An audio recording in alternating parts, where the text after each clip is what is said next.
our paths first crossed about 4 years ago when I came here to Manhattan with a group of students from Harvard who were social entrepreneurs in our own fellowship program that Catherine and Wayne Reynolds had established. It's called the Reynolds Fellows.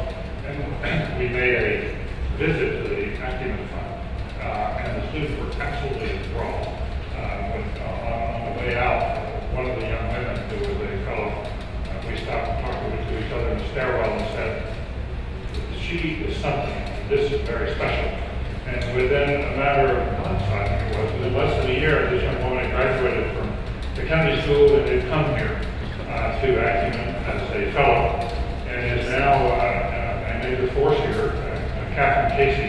And you'll hear from Jacqueline in a few minutes about the first geographic expansion of Acumen in 5 years. It's going to occur in West Africa.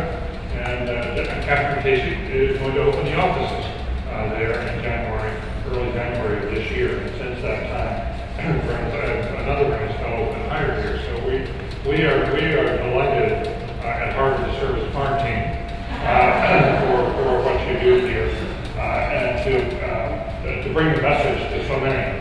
Because Jacqueline comes to Cambridge on a periodic basis, and we try to have her always come over and meet with students.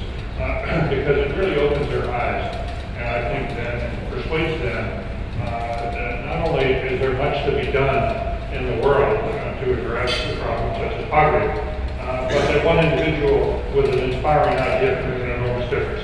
Because that person can build a network of friends, of investors in your case, that can have this huge impact and gives hope to so many and persuade so many others to follow. We have, if anything, I believe that the social entrepreneurs in this country, and you find them now in many other countries, are no longer so singular. They constitute a movement in this country. It's the most encouraging movement I've seen, frankly, since the Civil Rights days. And the movement that came together then, it's a movement that's inspired by idealism.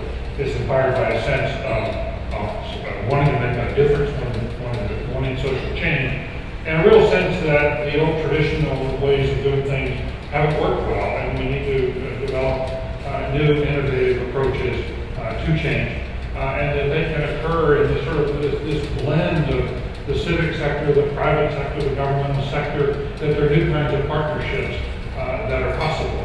That can really make a difference, and that we are not stuck in old paradigms and old ways of doing things. And I think some of the people that I find most enlightening and enlightened that the older generation are seeing this and sort of walk in here and within 2 minutes meeting Brooke Myers from Planet Perkins and his wife Sean convinced me, this is going to be a great crowd. I have the work that Brooks has done at Planet Perkins and how he's devoted himself. He's one of these people, I think he's symbolic of what all of you represent, and that is a concern for and a caring for, but also a willingness to pitch in and find new answers to problems that are as old as mankind, and making considerable progress. I think it is worth noting at a time when there's a lot of gloom in America, and we are pretty sour right now. It's worth noting that just in the days leading up to the election, that the UNDP issued its annual report and found that if you look across the world, there actually has been a fair amount of progress in some countries on living standards. And people are eating better, they're living longer, their health is better, infant mortality rates are going down. It's not just in China. There are a number of countries where now you find that people are climbing out of poverty. And so it can be done. And yet we find at the same time, if you look at the millennial goals, we're far, far from where we should be and where we pledged we would be by this time. And there are countries where people are sliding backwards, and we haven't yet reached the really destitute. So we know what the social entrepreneurs and what we're learning from people who are involved in applying themselves to solve the problems is that change can come. It's a myth to believe we're stuck. But we also know it's darn hard.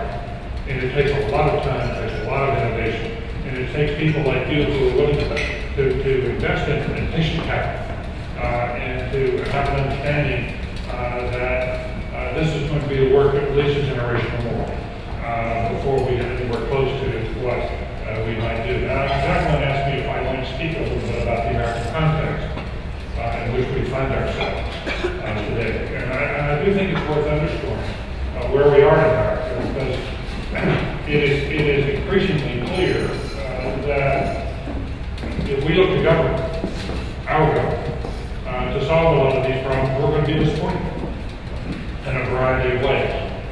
This is a country which is, especially international issues, poverty, climate change, shortage of water, scarcity of other goods. That our government is going to be a piece of the answer, but it's going to be to look to government for ultimate answers is a fool's game right now. And we have to look beyond government and look to government for partnerships and support. But a lot of citizens have to do this to make it work. And I say that not just because of what the elections brought us, but these elections, I think, did reflect, as we have learned in other recent elections, the fact that this is a dispirited, increasingly angry, increasingly frustrated electorate. We've had, this was the third election in a row in which more than 20 House seats flipped from one party to the other. We haven't seen that in this country in a long, long time. We typically have more stable politics. Our politics tends to move in cycles. Arthur Schlesinger Jr. and his dad, the great historian, established the idea that we tend to move in a more conservative direction for about 15 or 20 years, and then we tend to move in a more liberal direction for 15 or 20 years, and it goes back and forth. And it's a fairly steady, and it's a fairly smooth tide that usually comes in and lasts for about 15 or 20 years, and then there's a lot of resistance, and issues aren't addressed properly by one side, and the other side gains the upper hand, and the tide goes out, and new people come in. And it appeared in 2006 that the liberal tide was coming in America, and the conservative tide, the Reagan tide, was receding. And that seemed even more confirmed in 2008.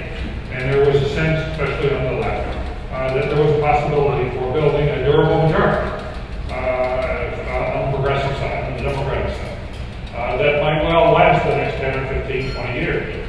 And yet, boom, within 2 years, we are back to, basically, that liberal tide has been pushed back, it's been held back, and the country there's been a backlash. And this idea of shifting seats, over 20 seats every 2 years, we haven't seen that since the Truman Eisenhower days. And it is a sign of increasing volatility in American politics and increasing uncertainty about where we're going to wind up.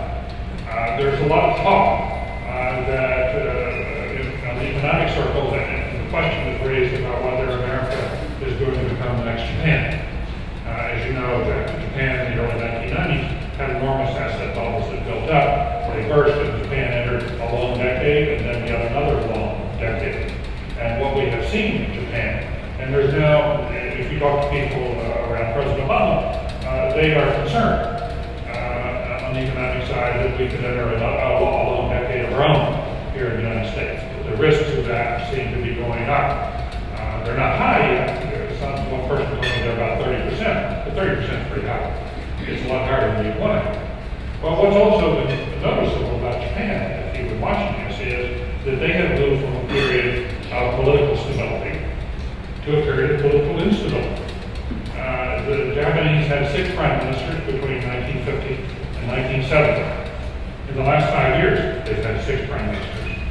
The governments have been turning over, they've been churning over, because their electorate is very unhappy. Nobody can get anything done. They're increasingly paralyzed.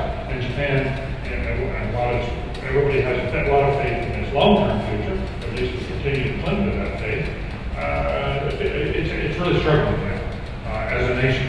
And power, as you know, is transferring over to China and India and that part of the world. Well, there is this growing concern that America is increasingly finding itself in a period of both volatility, economic volatility, and political volatility, and that we're going to have a hard time coming to grips with our underlying problems. And I'm among those now who've been deeply concerned about where we're heading as a country, and whether we're going to fraction people, whether we're going to lose our sense of coherence as a nation.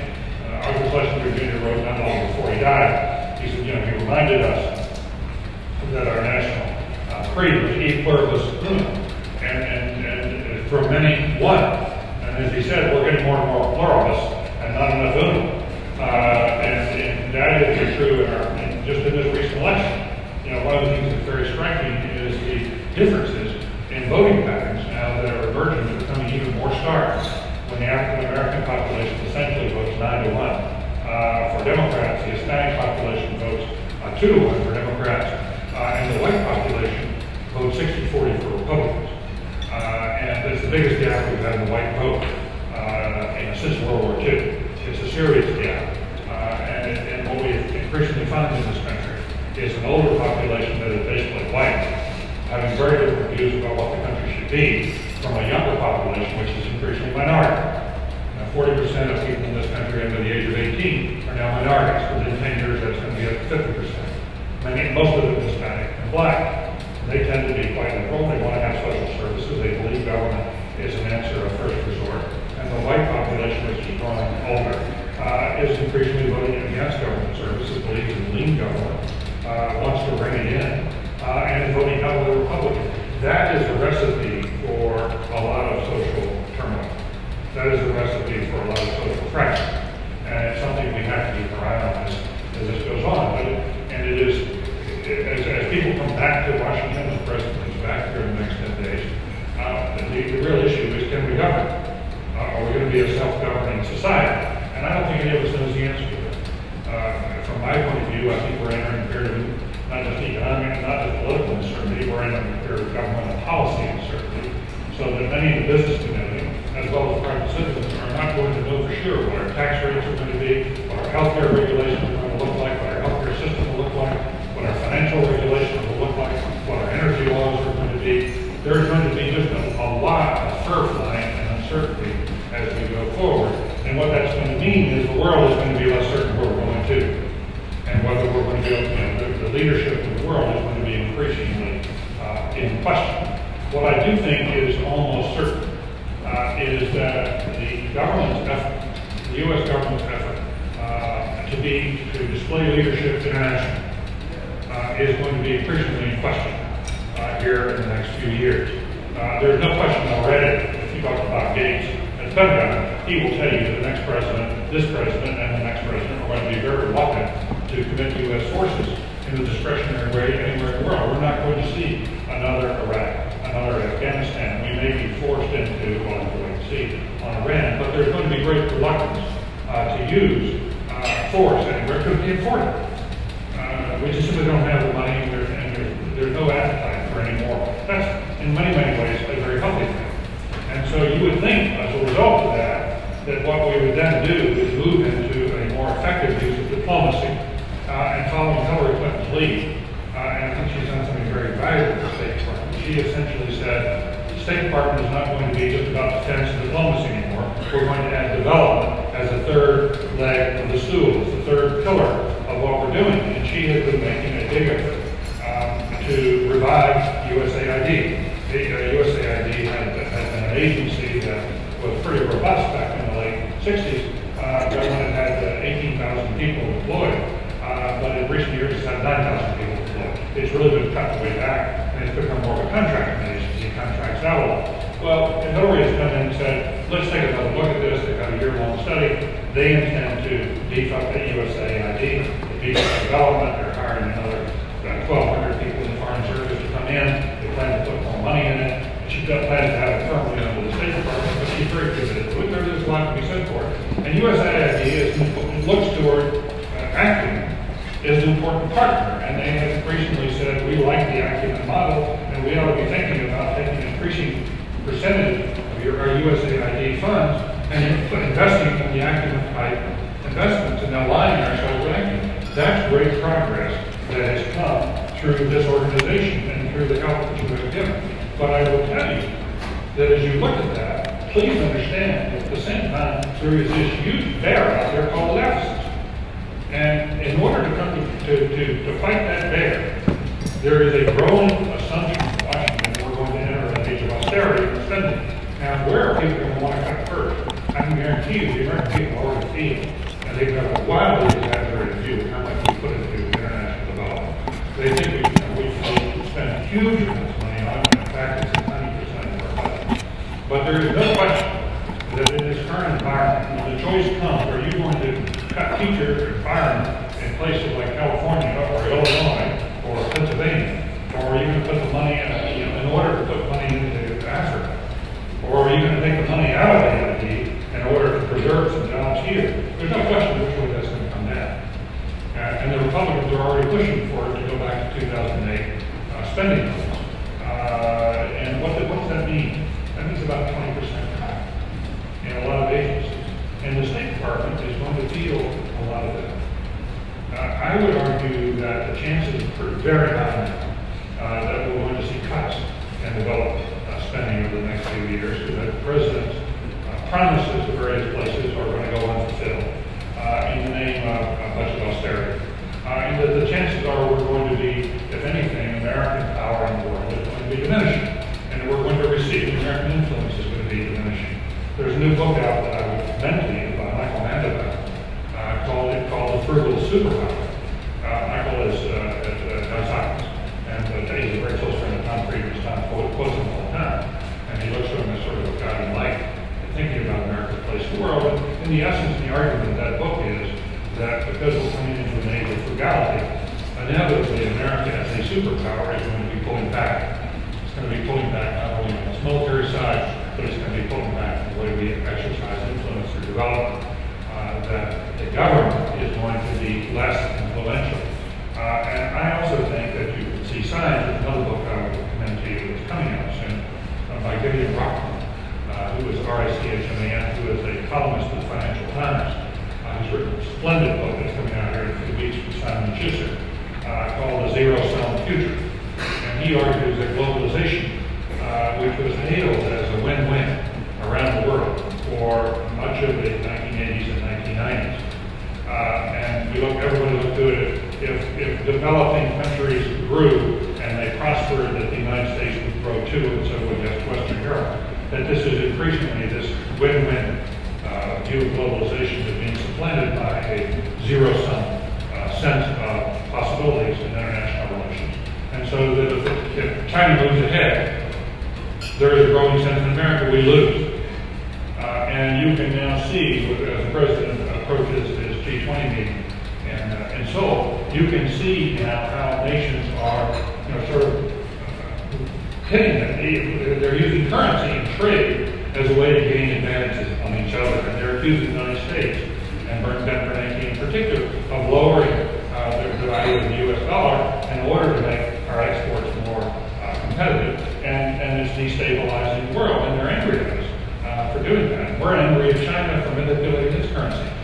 What we're seeing is a breakout of the sort of national rivalries and just what Rockman was talking about, the sense of zero sum. Now, what that means to the world's poor is if governments begin to engage in these forms of protectionism, which they are, which we last saw in the Great Depression in a serious way, and which made things a lot worse, that we're not going to advance on the other goals that we hold so precious, whether they be trying to address big questions of poverty, of social injustice, of gender injustice, of what's happening to children around the world. We're still dying at extraordinary rates every day. What we believe about climate change, what we believe about commodities, scarcity of resources, a lot of those issues are going to be, we're going to continue to pay lip service to them in our public rhetoric, but that our governments are not going to be as committed to them as they were. And the governments are not going to live up to these lofty goals. And what that means is there's a vacuum here. And if we're going to fill that vacuum, we need people who are willing to step up from the civic sector and from the private sector and to form alliances across our society, but importantly across other societies as well, that there has to be a global citizen's response to this. We simply can't sort of be here to be spectators as the debate goes on about whether America is in decline. I have views on that debate, and it's an increasing debate. And I'm among those who worry about where we're headed.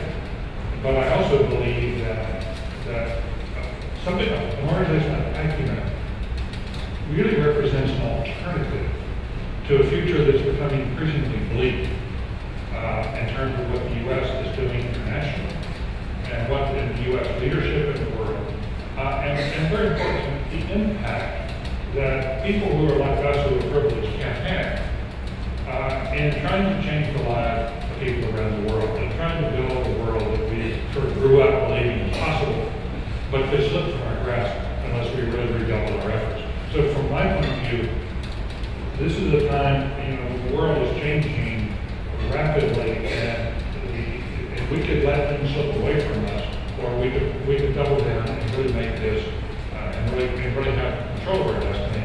And I think that your support of Acumen and what Acumen is trying to do, what Jacqueline and her team are trying to do, to make it much more personalized, is a really important piece of that story. It's if we have, this is one of these sort of sunbursts that people see as, things are possible. It gives people hope, and it really does change lives. So I congratulate you on what you're doing. I'm honored to be in your presence. And Jacqueline, good luck. Thank you.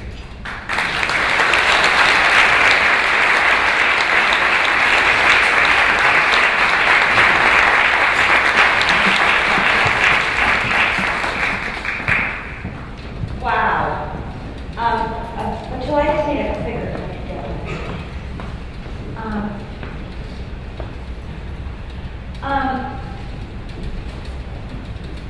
You can see why we feel so honored, David, to have you as. Can you write your name up? Great.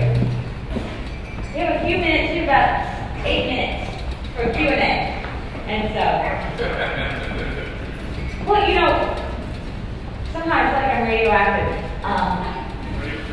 I think I have too many mics out of here. When I was listening to you, first of all, I almost want to change my whole presentation, but what you're,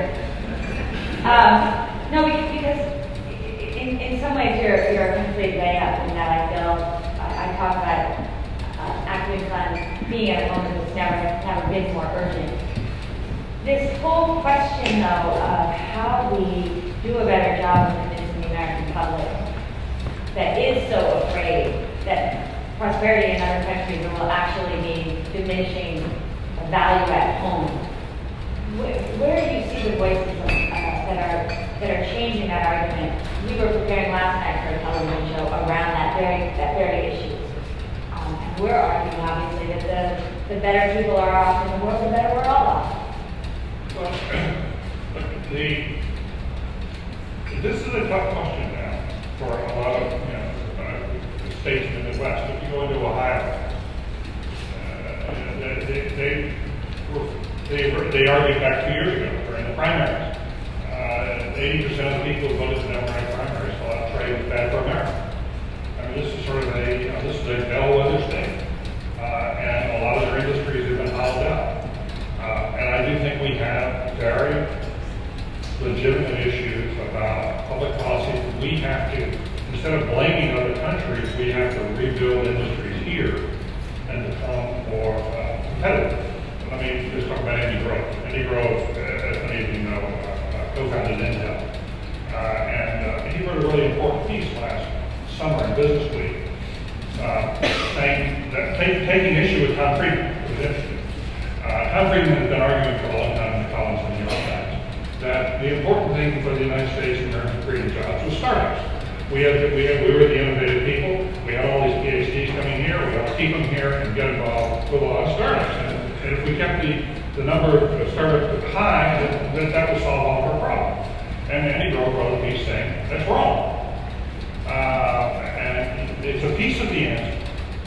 But going back to his own days when they started up Intel, in those days when startups occurred in Silicon Valley and Redmond and elsewhere, when these new companies started up and they were successful, and they looked at Planet Bergen, for example, got some money and they were really going, when they hired new people to produce their products and manufacture their products, they basically hired Americans.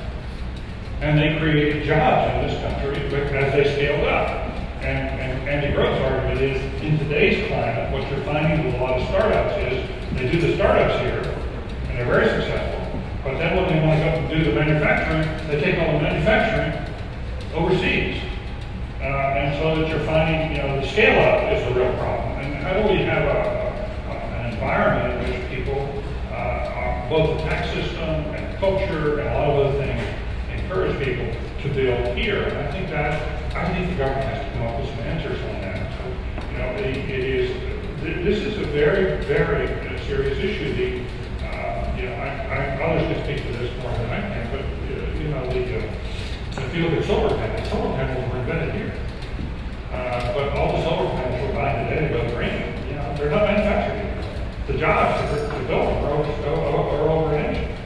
And that is an issue that as long as that takes place, if the American government, our political leaders, our economic leaders can't solve that problem, this is going to be a very angry nation, and a nation that is does not feel it has the capacity to help anybody else, because we're going to be so concerned about our own internal. So I think this is a serious issue about how you create an industry here, and how you have a real. We need a manufacturing base here, and we are not simply going to make it as a service mission. You know, you don't get a lot of exports out of services. You get some, but you don't get very much. India is mostly makes a lot of its go. Service. We have to find other things we can export. Now, what can we export? Well, if you look at India, and I'm glad the president went over there and he got this $10 billion order, you know, and Boeing is going to be sending stuff. We do make things that the world wants, that Boeing makes. The people still want movies. And by the way, American food. If you go to China today, the Chinese consumers love American food. And there are some areas where, surprisingly, we have a natural advantage. Who would think that the United States would have an agricultural advantage over much of the world? And that is something we need to build on these things so that people think that if you go into the agricultural field and other nations open their market, hey, we've got a real chance to sell something into that market. Then globalization becomes positive. But we've allowed this sort of outsourcing and out-manufacturing now to become such a prevalent part of not only our conversation, but what is actually happening to American workers, that it is turning people against trade. There is a serious possibility we're going to get into, we're really going to duke out the Chinese for this, and the direction in which we're moving right now. We're going to let out the rhetoric of the campaign at very anti-Chinese. If you saw a lot of the advertising, went over that direction. Any other questions for David? Please. Well, the question of the day seems to be whether President Obama will move to the center or not. I'm just curious if you have a view on that. Thank you. He said the question of the day is whether President Obama is going to move to the center or not. Let me just say, as someone who would very much like to see this president succeed, because I think it's important for our presidents to be effective and to, I think once they get paralyzed, the country really pays a huge price in a variety of ways. I'm among those who believe very strongly that it should pivot to the center, that he must pivot to the center in order to govern effectively. And I say that as someone who had the experience 6 months into Bill Clinton's administration when he was having some troubles. He was floundering. He called me, and we'd known him for a long time. He said, look, we worked in the Republican administrations, stretching back to Grover Cleveland. Could you come and give me a hand? And he said, one of the main things I need is I'm way out of position. I've gotten way over too far to the left in my presidency, and I need to get back to the center, and I need your help in getting back to the center. I'm going to need to find some way to be more bipartisan. Now, it took a while to get there, but he eventually did, and I think it saved his presidency. And he was productive, even with the Republican Congress. People forget that welfare reform and 3 balanced budgets were a product of a Democratic president working with the Republican Congress. And that had a lot to do with the fact that Bill Clinton was nimble, but he also had more centrist tendencies. And there is a sense, which has been, of course, the fans have been flamed, the flames have been fanned by Fox and by others, to paint Obama way over to the left. I was with a conservative columnist the other day who said Obama's real sin is not that he's a socialist. He's not that he is a communist. He's not. His real sin is that he's Swedish. And there is a profound sense now on the right that he is trying to create a European model of government.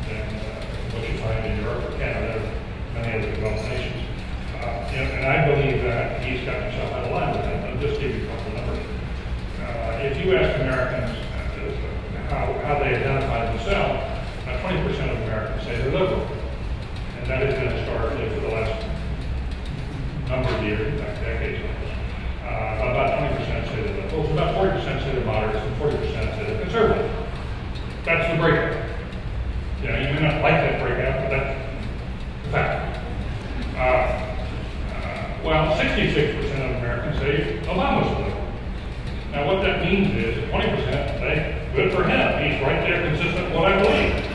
But that also means 46% of the people in the country think he's to the left of it. And that is hurting him politically, and he can't win Ohio back, frankly, unless he brings some white moderate voters with him. And it's just that simple. The white working class voter, the people who don't have college school, they voted this last election. You remember back in 2008 during the primaries, they voted for Hillary. And he was having trouble with that vote back then. Remember the guns in Pennsylvania? That whole argument about Pittsburgh? And Pennsylvania is an unusual state, as you know. It's often said about Pennsylvania, you've got Philadelphia on one end and Pittsburgh on the other, and Alabama in between. It has that call. But you remember how well Hillary was doing among white working class voters. And then when she lost the nomination, some into Obama for the election, but they have now left. And that group voted like 65% for Republicans in this election. 40% of union members voted. That group has to be, in my judgment, regained. And I think you partly do that through jobs. You get this economy moving again, and you really focus in on jobs. I think that helps a lot in showing people that you care. Getting those contracts in India is one step toward doing that. Getting those business leaders over in India, like Jeff Enlow, who the business community has been so hostile, to get the business community a little bit more back on board, I think is right. I think that it helps him sort of get back to a more central place. And I think he has to keep working on that. And I would argue that the test is going to be whether he's serious about cutting the deficits and whether he's serious about taking on some of the entitlement reforms that we need. The only way we're going to get these deficits, under control is if you reform entitlements. And if you run away from that, you run away from the issue. And my hope is that he will do what Bill Clinton did on NAFTA, which is a trade agreement, is that Bill Clinton was willing to take on his base, his liberal base, and stand up for free trade, which I thought was a courageous thing to do, and he eventually won a bipartisan support. I think this president has to show on an issue like that he's willing to do what's right for the country, because everybody knows it has to be done. And the question is, who's going to have the courage to do it? And I think if he shows some courage, then he will move to the center, and I actually think he can help himself, because a lot of us feel, okay, the country, what America desperately wanted now is a sense that the country's in good hands. That we have a good steward. We're no longer as persuaded as we once were just 2 years ago. And I think that he's got to rebuild the fundamental faith without, and it's going to be hard. I must tell you, I think that the left has to be patient with this. I think that the left has to recognize you can't govern the country just with the left.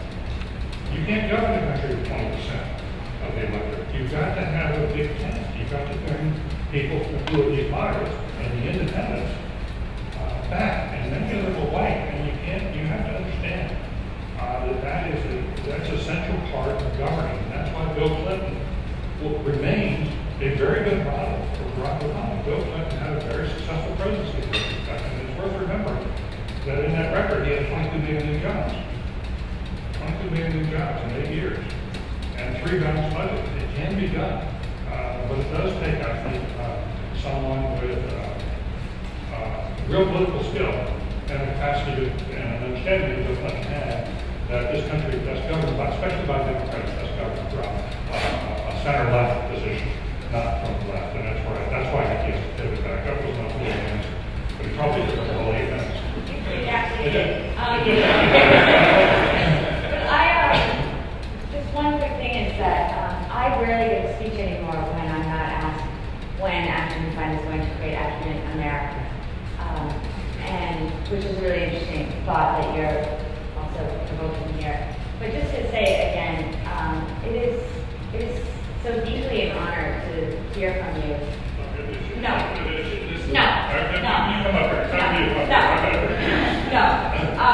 Truly, in the way that you're thinking, and we struggle with all of these issues because we represent a global perspective that we think is a global imperative around racial